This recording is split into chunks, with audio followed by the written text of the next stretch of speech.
Have a blessed day, everyone. Karon, magmekaniko sa ta. Doon ako ibutang diri sa sakyanan. Wow! Ang tawag ni ay rubber cushion. Musagyad man guning ligid aning atras pag puno mi aning sakyanan.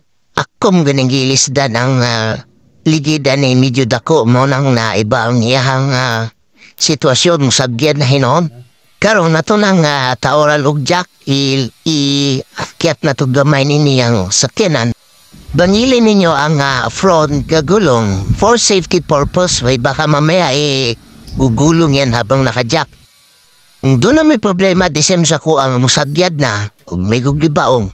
Kini mo best solution. Butang na inyo rubber cushion. Barato naman siya sa Shopee. Bali, duha na siya kabok. Pair na siya, 500 pesos. Doon niya tayo ikabit sa gitna ng spring. Ayan po, nakita nyo. Nasa gitna talaga siya. Yan, nakita nyo na ikabit ko na.